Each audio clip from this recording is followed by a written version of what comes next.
Hello and welcome back to Culture Crush. Today on the show, we're talking about the 3 things you need to unlearn about emotional intelligence. And I'm delighted to be joined by my friend and collaborator, Tahira Jamani. Tahira, welcome back to the show. Thank you. Excited to be here. Now, you joined me recently for one of our Culture Crush meetups, and it was a really awesome conversation. For those who haven't been to one yet, we spent about 10 or 15 minutes reflecting on a theme like the 3 things you need to unlearn about emotional intelligence. And then we just have a time of group reflection afterwards. So today's podcast episode is experimenting with a new format.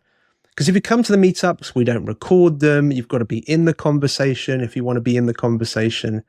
And we just have a really lovely time of open conversation together. And this is our chance really to expand on some of those themes and to bring other people who weren't able to join up to speed.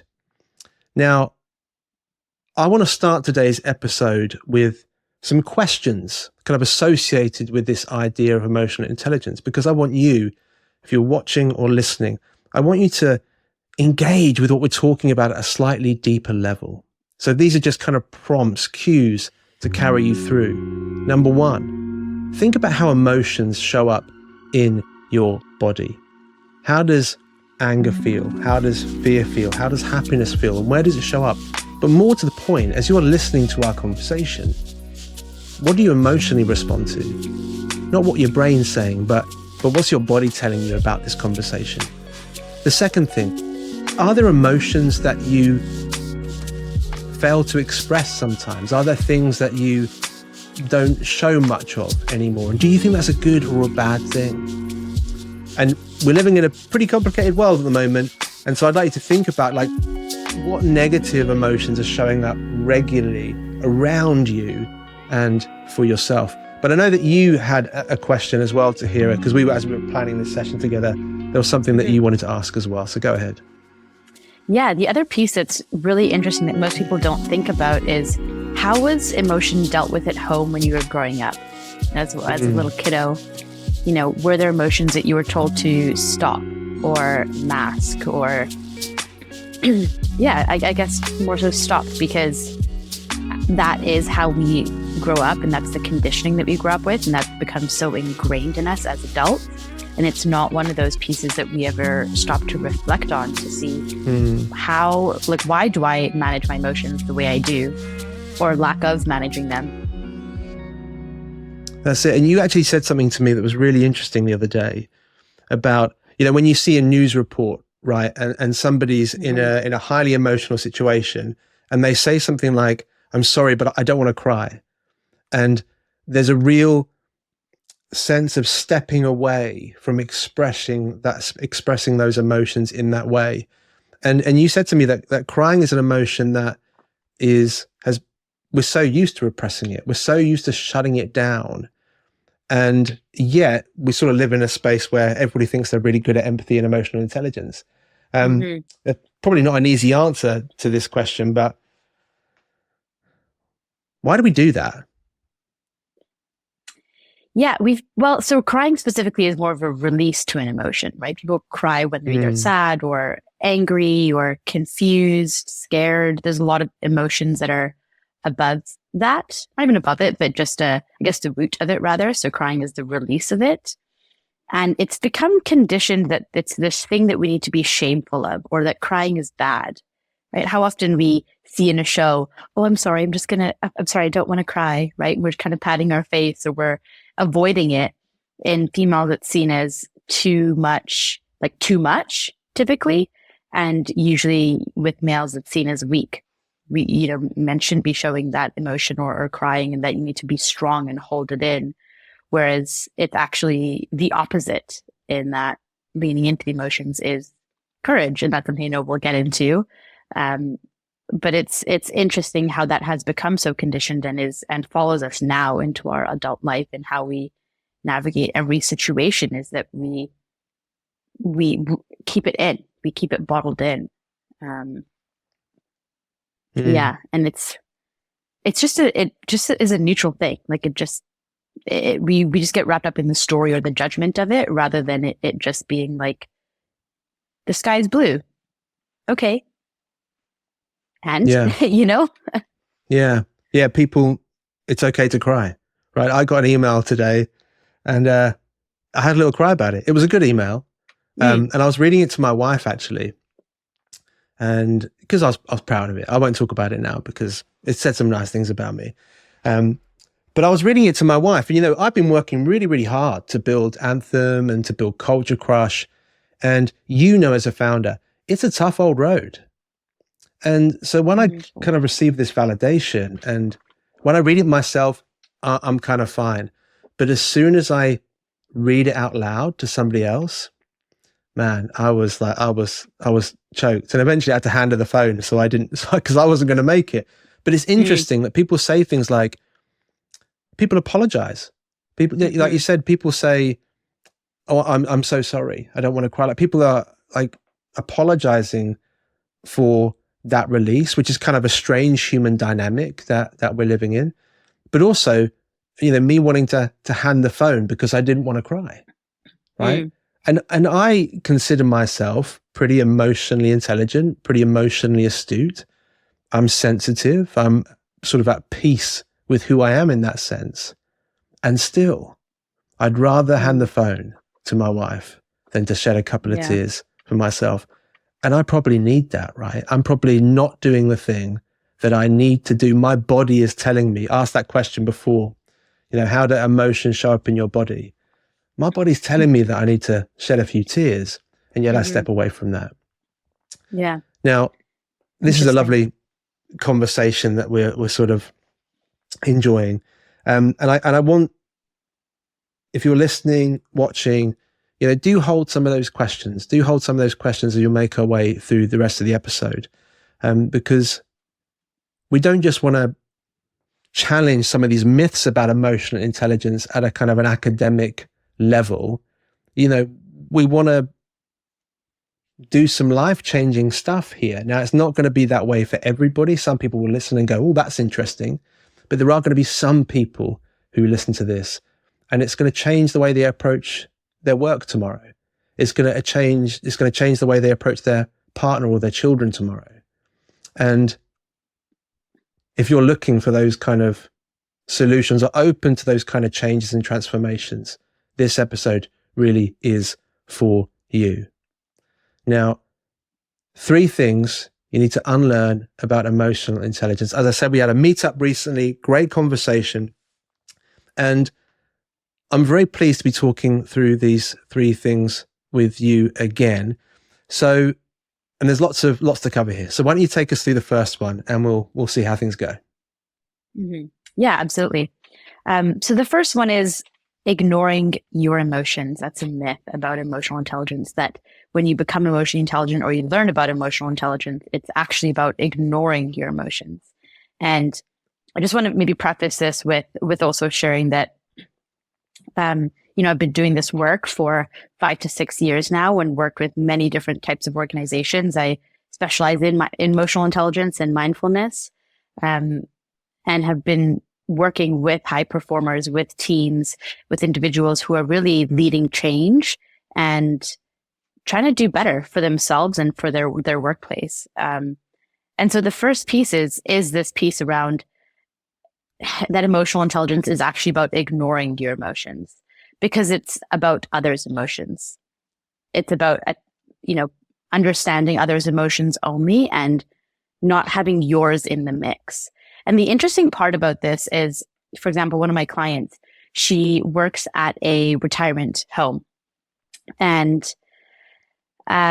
she was telling me a few weeks ago that she was dealing with a really difficult resident who lashed out at her. And she was really struggling with this. She was struggling to manage it. And she felt really sad and frustrated that this happened. And this happened towards the end of the day. So she went home at the end of the day and ended up lashing out on her kids and was just not very kind to them and not very nice to them, and was really kind of bitey and spicy to them. I call it being spicy when you're really charged and quite, kind of curt and blunt. And she didn't realize that that was happening. And, we talked about it afterwards. And then, it was just like, she was thinking, why did I become suddenly annoyed? And where did this come from?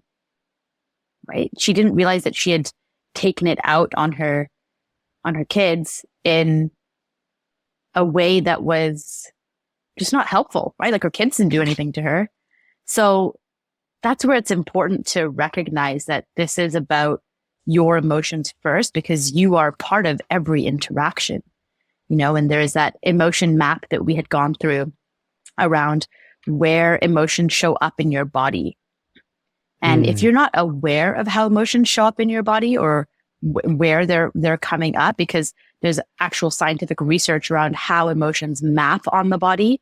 So for example, anger is usually in your kind of arms and your upper chest and the head, which is why we get like the hot head. And so when you can't identify where the emotion is showing up in your body or how it's coming up for you, then you don't know how to handle that emotion. Right? As soon as we talked through it, I talked through it with this client. She was like, oh yeah, like I felt really hot in my head. That's why we say like you have steam coming out of your ears. And it was just very busy up here. There was a lot of thinking. There was like a tight chest that she was feeling. And that is when you start to close the gap between how emotions feel physically for you in a sensation-based way and how it comes out is a really important space to get between, because emotions, there's lots of research that have shown that emotions show up in our body before they come to our brain. We get those physical sensations first, and then maybe a few seconds later, our brain's like, oh, I'm about to punch this person, or I'm about to, lash out on this person. But we don't realize that because we haven't closed that gap enough. So emotional intelligence starts with you, right? Because it's really that question. Amygdala actually takes over the brain. The prefrontal cortex is part of the brain that is responsible for keeping us calm and rational and thinking logically. But when we're in a strong emotion, the amygdala, which is responsible for identifying threats, opportunities, as if there's like a bear in front of you, right? When you're going to just run, it actually takes over that logical part of the brain, and that logical part of the brain, the prefrontal cortex, goes fully offline. So that's why we act from a very emotional space, and we're driven by that emotion versus being able to sit down and be like, wow, I'm really pissed off about that. How could I channel that differently? Because it's one thing to feel the emotion or have the emotion be present, and another thing to express it in how you express it. So that's the first myth of emotional intelligence. Yeah, a couple of things there. Number one, if you are facing a bear, just put the emotional intelligence kind of skill set maybe to one side. If your body's telling you to run, you go ahead and run. Some of the stuff that we're talking about today, do that. It'll do it for you. Isn't necessarily going to help you. You let your amygdala run riot and run as fast as you can away from that situation. The story you were telling about the retirement home, though, reminded me of, I think it's a story in The 7 Habits of Highly Effective People by Stephen Covey. Now, I'm probably misremembering the story. So, strap in. But in that story, there's a guy who's had a difficult day, right? And he's getting onto the subway train, I think in New York City. And when he's on the carriage, there's a father there with his 3 sons. And the 3 sons are going absolutely nuts. Like they're jumping on the chairs, they're swinging off the kind of like the center, like poles that people cling onto. And it's chaos. And this guy, because he's had a pretty tough day, he goes over to the father of this group and he says, can you not control your kids? They're really causing chaos and making everyone's journey really difficult. And the guy kind of looked up like in a bit of a daze, and he just said, oh, I'm really sorry. I'll try and get them under control. We've just come from the hospital and their mum just died, and we're all a bit kind of shocked. And of course, the person who'd challenged the man is all of a sudden like mortified that he's inserted himself into this person's world with that sense of kind of like self-righteous, I need a bit of justice here for myself. And the lesson there is, I think it's seek to understand before seeking to be understood, which I think is a really lovely way of putting it. But that's just a great example, similar to the story about the retirement home, about if you hadn't had a bad day walking into that situation, would he have felt that sense of self-righteous anger and sense of justice to go and say, to confront that person and say, can you control your kids? And what was interesting in the meetup is somebody was talking about how they experience anger, and they really feel it. They feel the tension kind of rising in their neck, and they know that they're getting angry. And I know that for me, I know, sure, lots of kind of business owners feel the same way. I'm learning to notice when I'm at my desk, and I've been at my desk all day, I feel it in my arms. My arms are telling me, you're getting stressed now. You're overextending yourself. It's time to take a rest.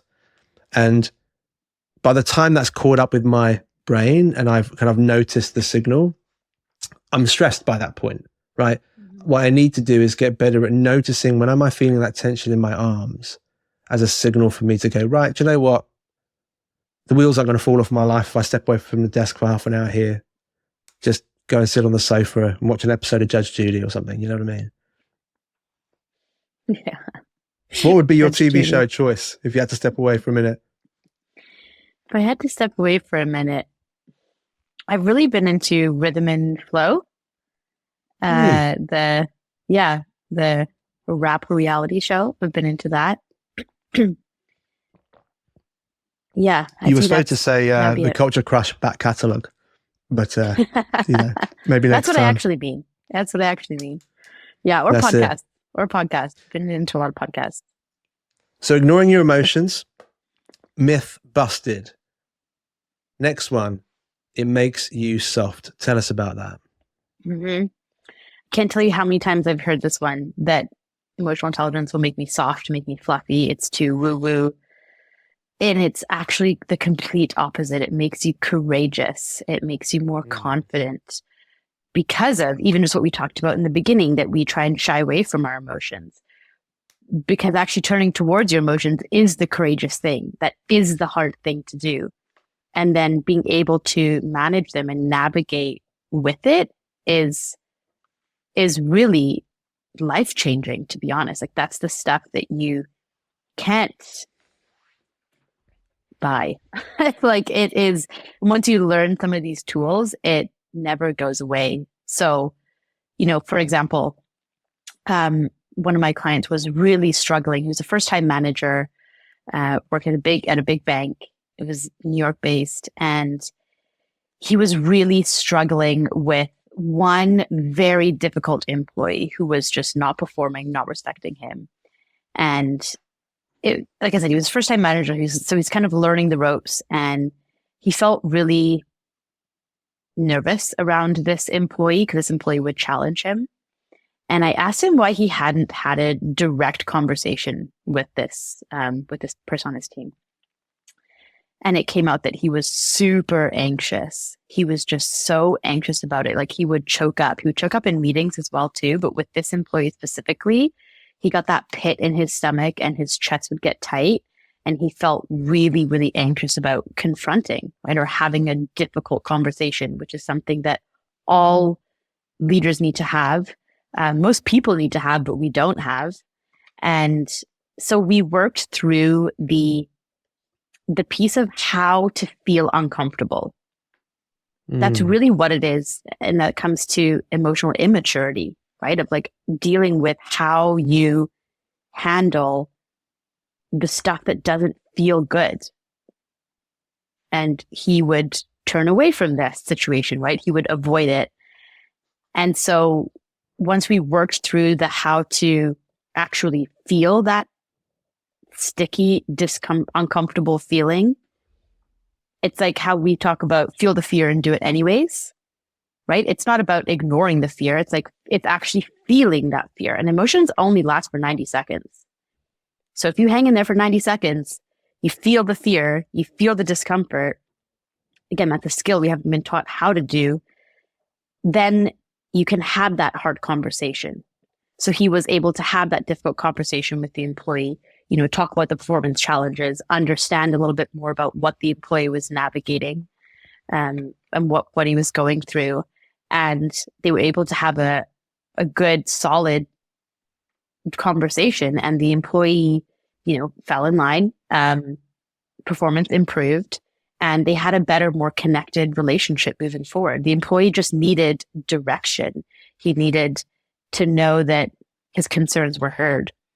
And this manager specifically was, he needed to deal with how to feel uncomfortable, how to literally how to feel it. I feel it in my chest. I feel it in my gut. Okay. You stay with that emotion you just need 90 seconds, right? So what we were able to do is with clients, they go through a facts and feelings framework. So you think about a stressful situation or a specific situation that you're navigating, and you ask, okay, what are the facts of this situation? So the facts of the situation with that example was this employee was not performing, all the metrics and targets that were down, how that employee was also impacting other people on the team.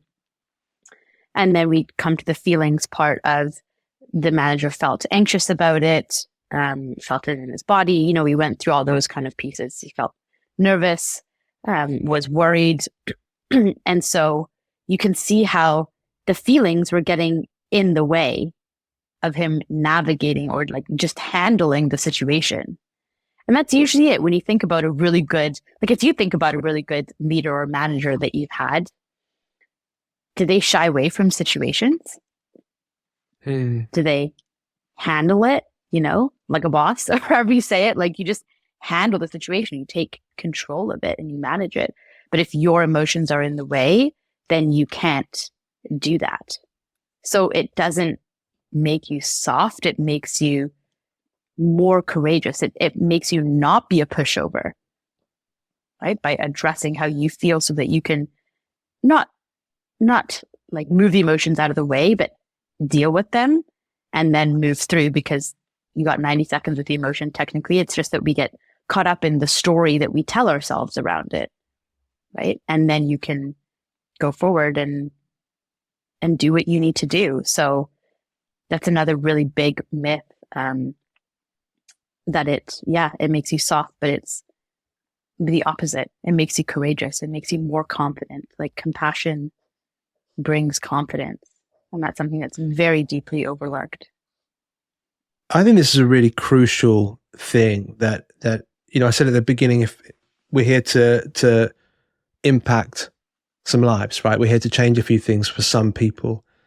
And I think this point is really hitting home for me, and I think and hopefully it's hitting home for others as well. That idea that there's a difference between facts and the feeling, that there's this separation between what we feel about something, the emotion we experience, and then the story that we choose to live in.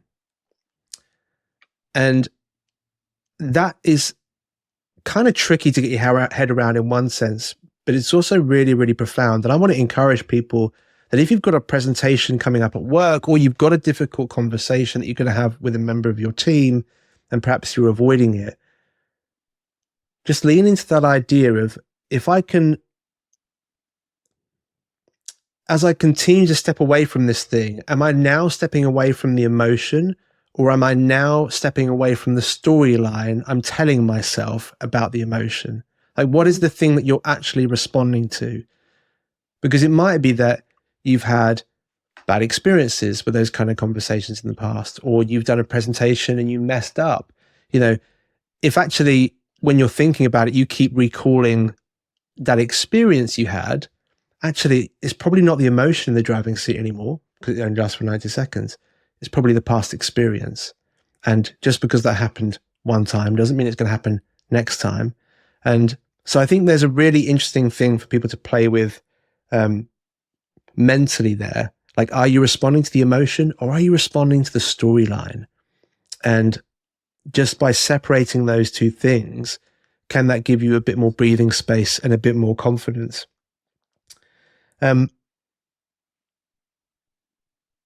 One of the things that Thiel said in the meetup, he raised a question about emotional intelligence and how you teach these things, right? How do you actually help people to grapple with them?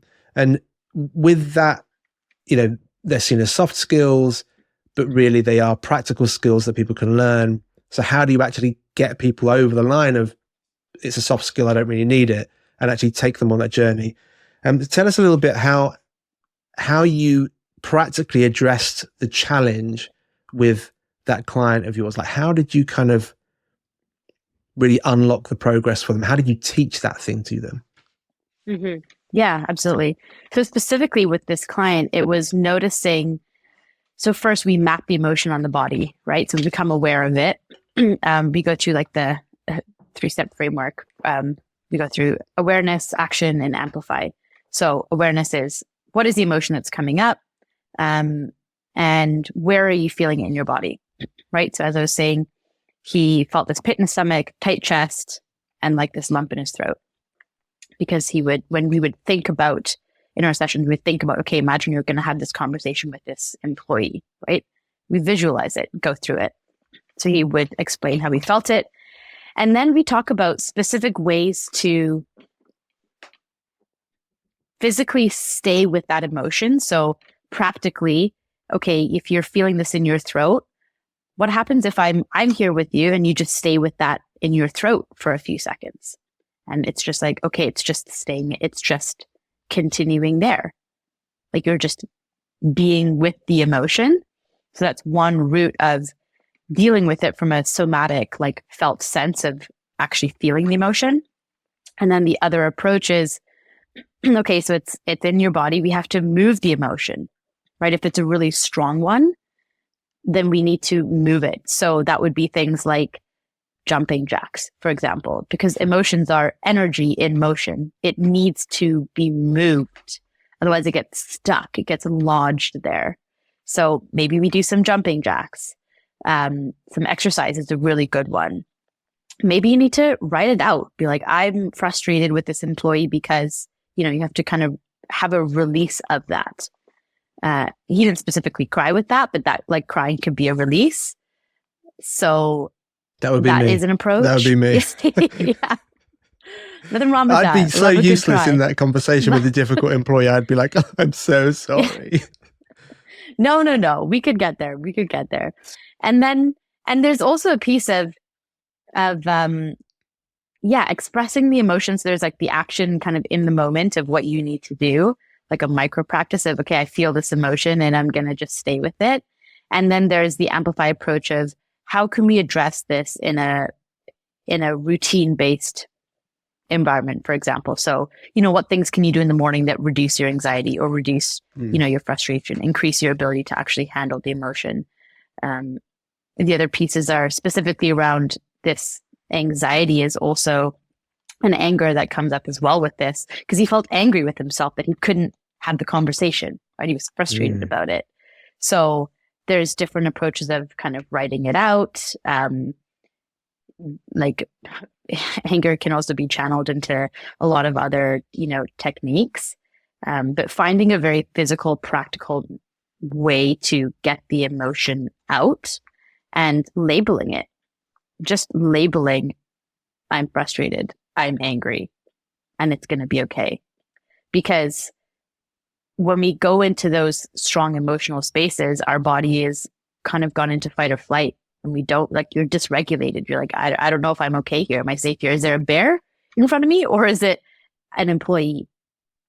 Right. So we have to tell ourselves, this is just an employee. You're not, like, your life's not at risk here, in that sense. So that's one way. And then also like using micro practices. So a really great micro practice to bring, like I was saying, that prefrontal cortex back online, so the amygdala doesn't take over, is a little practice of just feeling your feet on the ground. Like literally feeling, okay, my feet are on the ground. So you get out of your head and more into your, like the present of your body. And it's wild how some of these short little micro practices can, well, they help you navigate through the emotion of it in a very practical way. And feeling your feet is something you can do when you're in a meeting with somebody or you're in a conversation with somebody, So there's different approaches of how you turn to the emotion and navigate it, and how you not actually turn away from it by feeling your feet, but help to acknowledge it and let it dissolve a little bit. Because once you label it, you name it to tame it. So you label, I'm feeling anxious, I'm feeling nervous.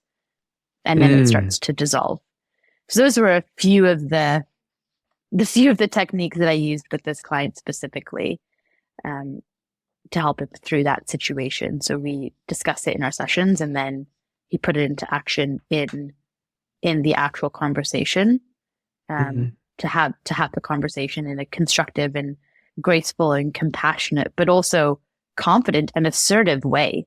Because that's the piece, is that it's not about letting employees off the hook or letting people off the hook.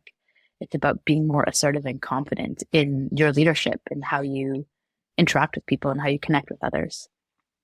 My mind is just kind of like firing in all sorts of different directions. I love that, the way you phrase that, name it to tame it. Like that's a solid goal that you've just kind of dropped in mid-sentence right there. I want to say thanks to Thal for raising that question in the meetup. Really interesting way for us to go, because we could literally probably spend many episodes just talking about 3 little micro techniques that people can practice. And I've said a couple of times, I know that this is going to be resonating very deeply with some people, and there are going to be some people who are like, well, I tried this thing and it didn't work for me, or like these kind of silly techniques, the breathing doesn't work for me, or all that kind of thing. And I want to say to that person, yeah, maybe 1 or 2 of them don't work for you, but they are practices. It's not kind of like something that you're not going to put your feet on the floor once and be like, oh, like my life is transformed. It's about repeating that process. And as you repeat it, you might find that you want to move in a different direction with those practices, or you might start really identifying with that particular technique. There's one that I use when I'm feeling anxious. And I can't remember what podcast. I'm sorry, I should be giving someone a shout out here, but I'm not. But it's when you take a full deep breath in, you breathe in until you can't breathe in anymore, all the way. And then right at the end, when you're at like max capacity, take another like sharp intake through your nostrils. And I'm not sure about the biology, but it like fills up all your final lung bits. That's pure science on this podcast. But then once you've taken the extra breath in, you just let it all go really, really quickly. And I find even doing it there, like talking through it and not really doing it properly, it brings an instant ease to me. But listen, the first time I did that, it didn't really do anything. But a scientist said it, and I was like, well, they know more about this stuff than I do. So I practiced it for a week. And by the end of that week, it brings like an instant sense of calm. So if you're skeptical out there, think about, which of these do I want to try? Don't pick up another book yet. Like you don't need to do another course yet. Like there is stuff that you can just try this for a week and see how some of those things go for you. Yeah. I just want to add to that actually really quick here with the piece of repeating it and trying it. And it's a really important point you made, because that's what we call neuroplasticity, right? Like neuroscientists found neuroplasticity is that when you think and do something repeatedly, the more you do it, the easier it becomes. The reason that it's hard to do or it may not work is because it is just maybe the first time you're doing it. It's uncomfortable. Your body's like, what are we doing? I don't know what is this? What are you trying to do to me right now? Right? So it takes some time to practice it and learn it. It's just like if you're going to go surfing or you're learning to drive, like you don't pick it up the first time. You have to keep doing it and keep trying it.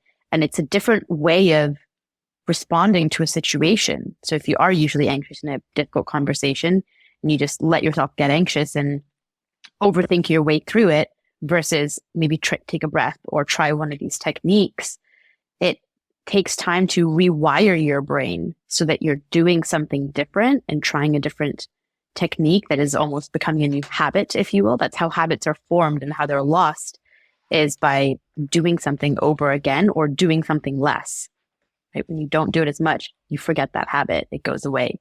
So that's how habits are formed and lost. But yeah, just a really important point that you just have to try it, and not everything works for everybody. Like cold showers aren't for everybody. There's different techniques for, yeah, definitely not for me either. I'm not team cold shower, but that's where it's not that you necessarily need more information. It's that you just need to continue trying, or try something a little bit different, but give it a go, give it a good go, because you just, you don't know.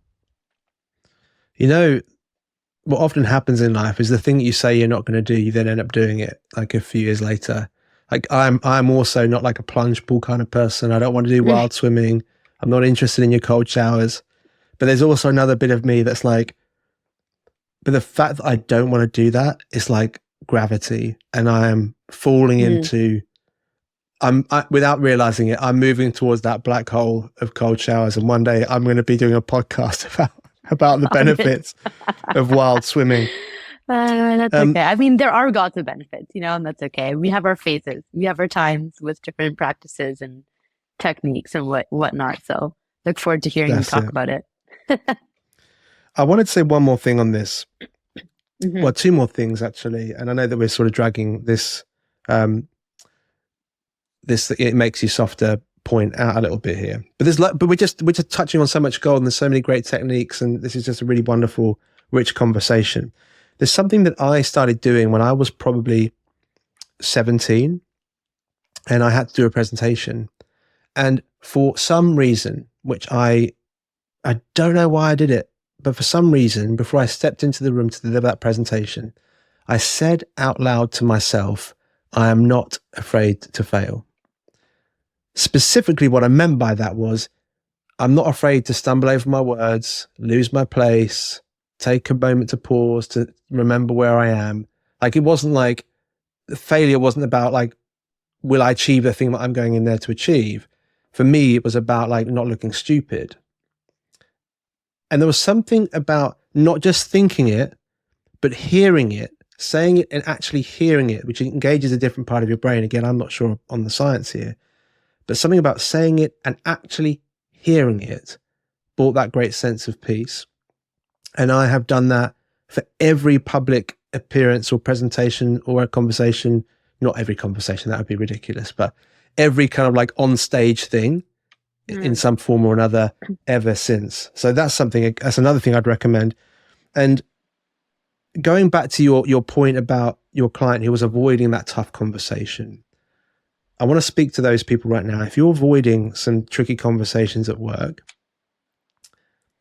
a few things we've talked about, maybe you could say, I'm not afraid to fail, to yourself. Remember that it's not really about kind of getting it right. It's about you not looking stupid. Or maybe try that grounding technique with your feet.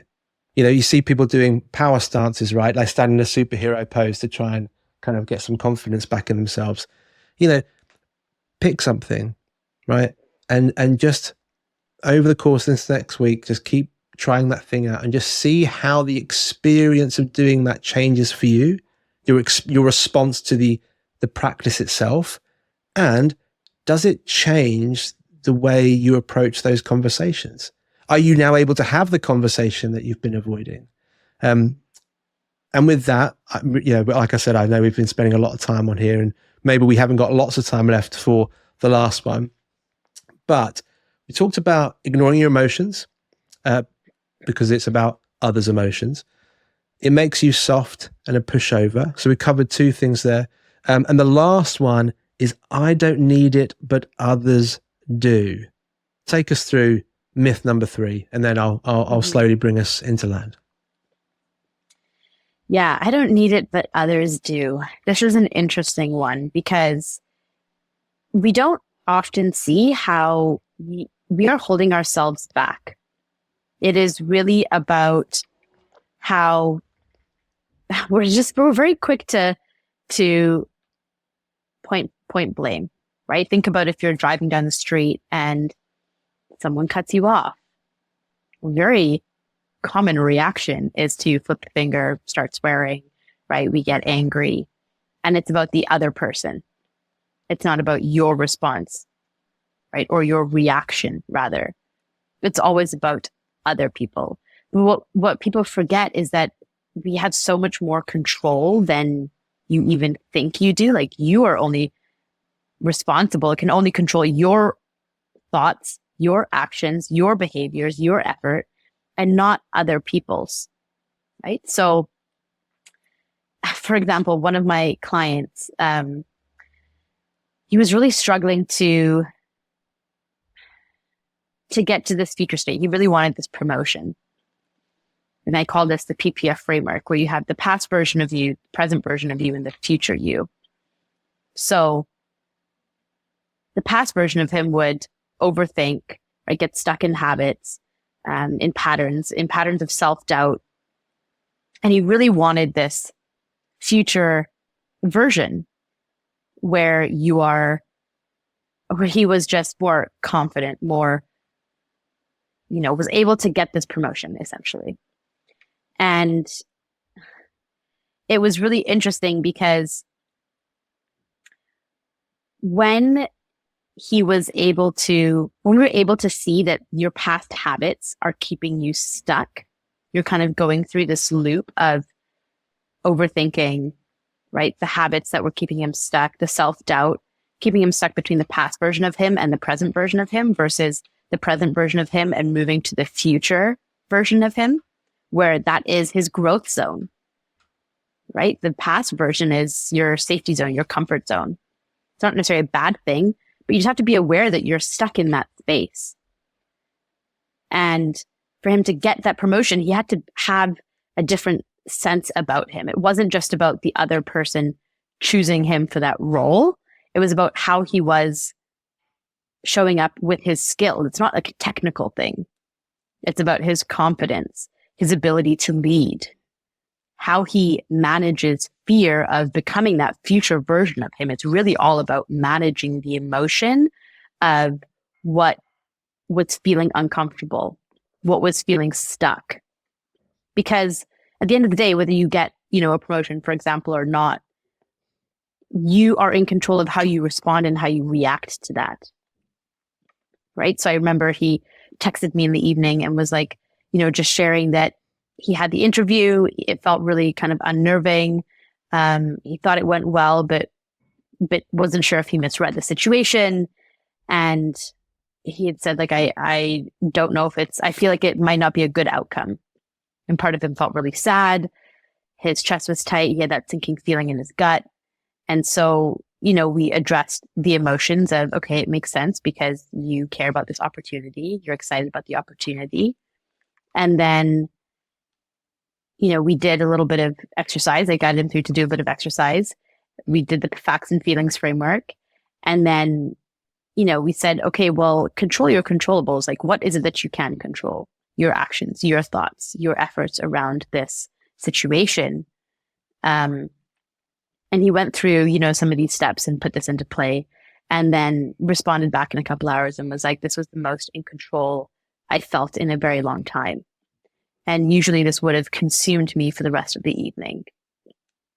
Right. Mm. So it's not just about, it's about how you handle the wins and the learnings. Mm. It's about how you handle anything that life throws at you.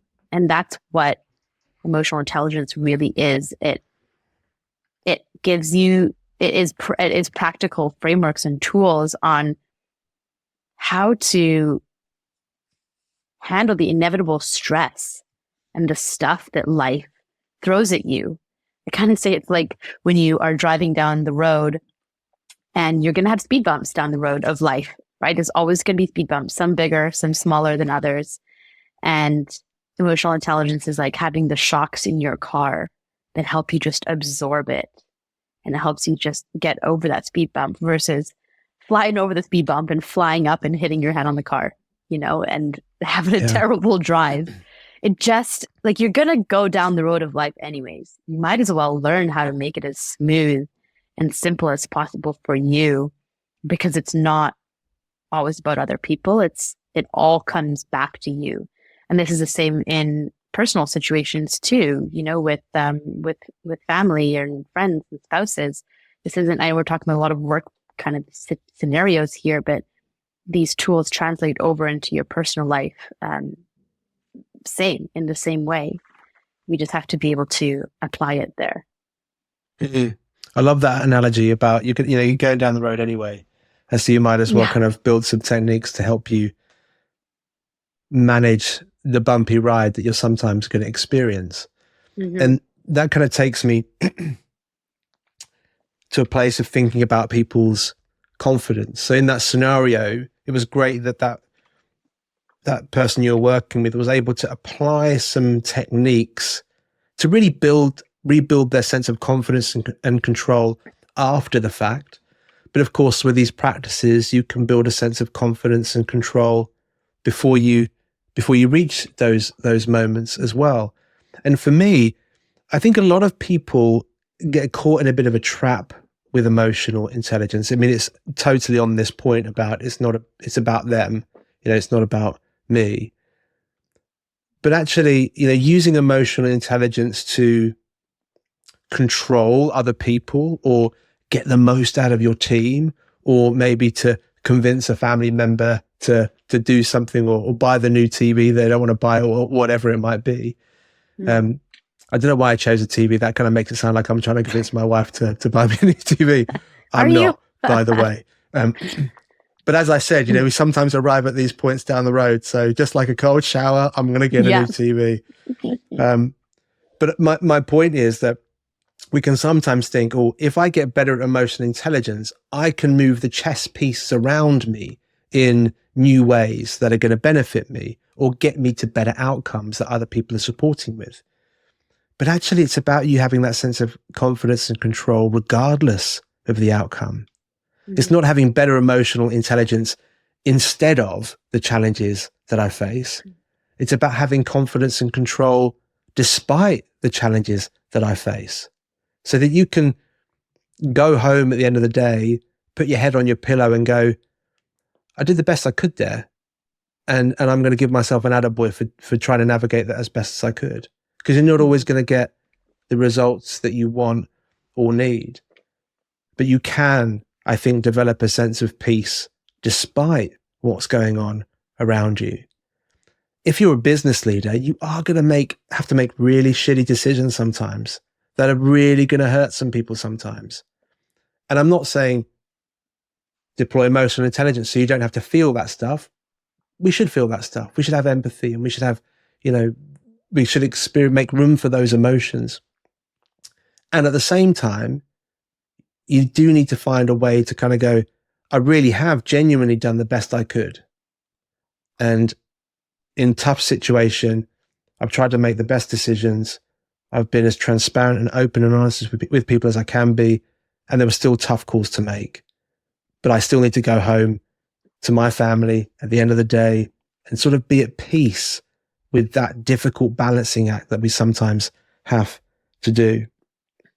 When you're talking about PPF and kind of thinking about kind of past self and future self, I'm pretty sure I saw this on an Instagram quote because it's kind of cliche, but it resonated with me. There's only two people you need to please in life: your 8-year-old self and your 80-year-old self. Actually, it's not please, it's pride. Let's talk about pride. Mm. There's only two people you need to make proud in your life: your 8-year-old self and your 80-year-old self. So we're going all the way to the ends of the spectrum there. But I think there is a real ring of truth in that. Like when I feel off kilter with myself, or when I feel like I've upset somebody, really what's that about? Is that because my 8-year-old self would have been like, oh, you were a bit mean, or you were a bit curt, or you were unkind? Or maybe my 80-year-old self is like, why did you care about that so much? Life's short, man. Get busy living. Do you know what I mean? I think that is a really kind of powerful Instagram quote. So somebody repost it, you'll get loads of likes and followers. So, you know. Yeah. Yeah. Make It's the a most good of it. Well perspective done. shift. It's a good perspective shift for sure. Shows That's you it. what you can really be in control of and not. Because even, you know, when people say like, oh, this person's or this boss is really intimidating. Is it that they're intimidating or that you feel intimidated? You know, there's a sense of accountability there that I think is really important that comes along with this emotional intelligence space of it's not about others. That person's just existing. They're just doing their bits. If you feel intimidated or scared, that's something that you need to own and learn how to handle, or just keep running away from it. I mean, there is that option too. It's not, you know, Yeah. say that there's only one route. Like a lot of this is a choice, you know, but there's a lot of benefit, personally, professionally, spiritually, like emotionally, mentally, all the different ways to learning these tools about yourself. And, you know, on that, your 80-year-old self again will probably say to you, like, why were you so intimidated by that person? Like, why did you not speak your mind? Because when you're going to be 80, you're not going to be thinking, oh, that one boss, you know, they're going to be so far from your mind. Sometimes you've got to put yourself way down the line and go, will I care about this when I'm sipping an apple juice with my grandkids? If not, then maybe you could afford to be a bit braver and have the conversation. You're so right. Mm-hmm. Is it them who is intimidating, or do you just feel intimidated? Really great. You know, insert other words here. Like, that's a really great question. I think that people could take away from this episode. Now, I said we'll be coming into land, and I know that we could talk for clearly there's lots more to say, but we shall spare everybody's time and see if I can wrangle this thing into a close. But those 3 myths, just to reiterate, so we've had ignoring your emotions, it makes you soft, and I don't need it, but others do. What I'm going to do is I'm going to share in the show notes the slides from the meetup. So if you wanted to kind of retrace or re-listen to this episode with some visual cues in front of you, you'll be able to do that. So go and grab those slides. As I said, they'll be in the show notes. And I just wanted to kind of give a few quick shout outs to some of the other things that people had raised. Laura was talking about in the meetup about, you know, if we don't process our emotions, they end up getting stored up in the body, which can then lead to us becoming deregulated, which kind of unlocked this really great conversation. Lots of the points actually we've already covered in this conversation about the techniques you can use. But Kate, who was on the call, offered this idea that she'd seen in another podcast or in an article about putting an empty chair, like when you've got like real anger about a situation or at a person, take an empty chair in a quiet space, put it in the center of the room, and just let it go. Visualize that situation or the person in the chair and just tell it or them what you really think. And I've heard about other people using this approach, and once they've kind of got going and they've kind of accessed that well of frustration, they've had to keep coming back to that chair, you know, a few days in a row. I think if you're still doing it after a week or two, you know, maybe there is like some professional services that you might want to speak to someone about that. But I think that's a really, really interesting tool. But I did want to ask you this question. Jamila asked a really good question about the difference between letting it go and ignoring it. And this went back to that idea of we experience emotions for 90 seconds and then we live in the story. What's the difference there between like ignoring it and letting it go? Because they are different. They're different approaches to dealing with something. Yeah, let's say there's one main sign to know the difference is if it keeps coming up for you, if you keep thinking about it, if it either replays in your head or in your body. Like if it comes up in your mind, you feel it in your chest or in your, you know, your back or something. Like it has a more physical reaction from you. That's definitely something to take note of, because most people say, I've let it go. but then they bring it up. It's like, you know, when you hear in partners or spouses and they're like, oh yeah, I'm over that thing. And then 6 months later, they're like, do you remember when you did this thing 6 months ago? You know, and it keeps coming up. They probably didn't process it. It's one thing to process through the emotion and like name it to tame it and feel it and then have a release around it, regardless of what that release is, crying, painting, running, you know, jumping jacks. There's different techniques for different things and for different people. So there's a difference in actually processing it, and there's a difference in the letting it go. Letting it go is usually a very mental space. People just say, oh, I've mentally let it go. But physically, they haven't, because they keep feeling it. So that's a important piece, just in addition to like the 90-second, rule that's there. Not rule, but guideline, research that's there, because it keeps you stuck in that loop. It's like even with that most recent client I was sharing with the last piece, who he wanted that promotion, right? And he said, this is the most in control I felt in a long time. Usually this would have taken up my whole evening, because he would get stuck in the story and holding on to that emotion of the frustration and the anxiety versus processing it. Because typically when you feel frustrated or angry, what do? Turn on Netflix, you scroll, you like do anything but address the emotion. So that is when you might be letting it go versus journaling it out, putting somebody in, not putting somebody in the chair, but, you know, like in the visually thing, the example that Kate shared, right? Putting somebody in the chair and going through it and feeling it. That I'd say is the big difference between the two. You know, people often say, don't they? Like they say,